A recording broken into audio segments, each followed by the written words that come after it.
What does glue mean to me?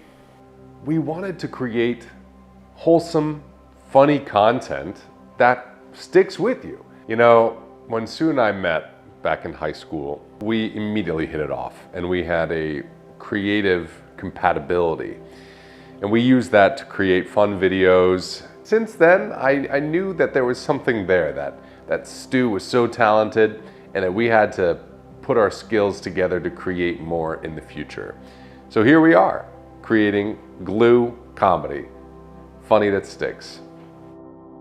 Glue, wow, that's a great question. Well, to me, Glue is all about comedy, but wholesomeness. You know, it's comedy that is supposed to reach all people. We just want things that make people smile and kind of sticks with them throughout the day. Someone sees one of our videos in the morning and goes, wow, these people may not have changed my life, but they may have changed my afternoon. And if that's the littlest thing, something that you tell your friends, hey, these two guys they made me smile, we're doing our jobs. And that's all I really want. So Glue's about that to me. You know, Stu is just a powerhouse. He's so creative and is a technical whiz, very talented photographer, editor. So between him and I, you know, I bring a lot of creative energy. I've been a performer for 20 years now.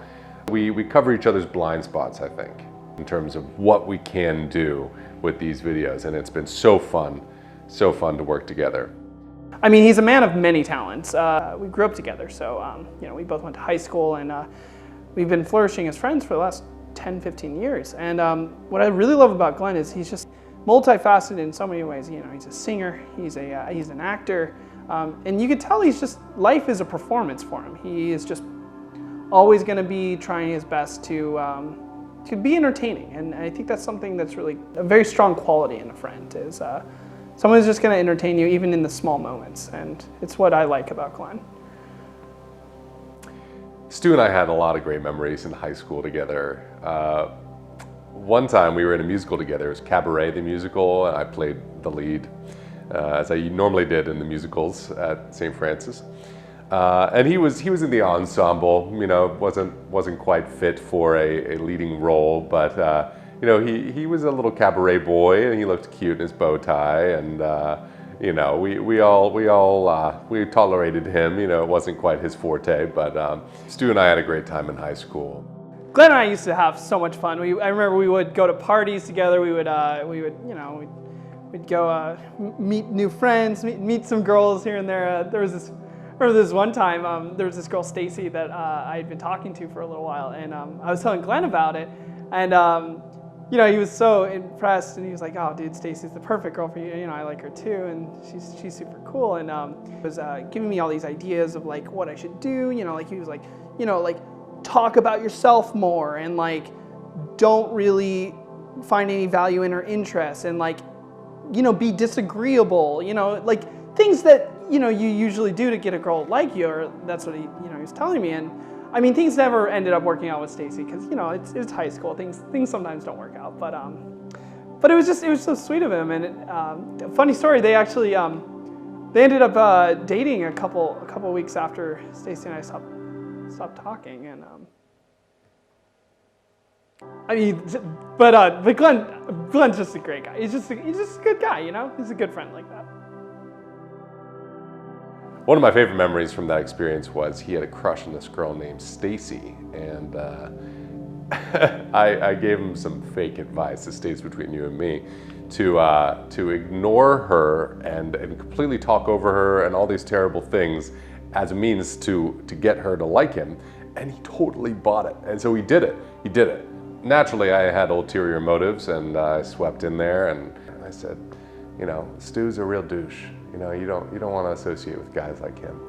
You don't want to have anything to do with guys like him. And naturally, you know, I dated Stacy for a good long while. We had a great, healthy relationship with the, you know, it was fertilized with the ashes of Stu's futile attempts to woo her, and I found that pretty hysterical.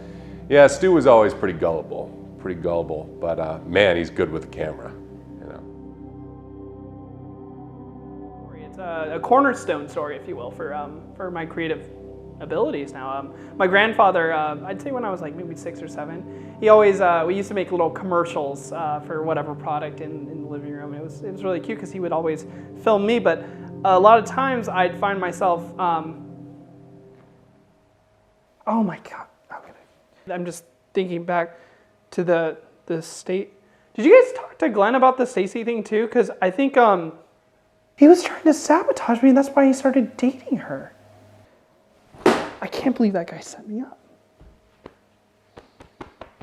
I'm really sorry. I work a lot of this with my therapist, and it took me a couple of years to kind of get through this, and I'm just kind of coming to the realization right now that that it wasn't my fault, that I didn't have emotional issues. I didn't have major sensitivity problems because of that. It was because I trusted people that ultimately weren't there for my best interest. And I'm just now understanding that Dr. Ryron was completely right. And all of that denial that I went through for high school and pain and suffering was just, I'm so sorry. I'm so sorry. Intentionally gave him the wrong advice because I had the hots for Stacy. What can I say? I mean, you know, when you want something, you got to go for it. And, you know, Stu and I weren't that close like we are today when we're making GLEW videos. But anyway, thanks so much for having us, and GLEW Comedy appreciates this time. Hey, what's going on? Hey, Stu!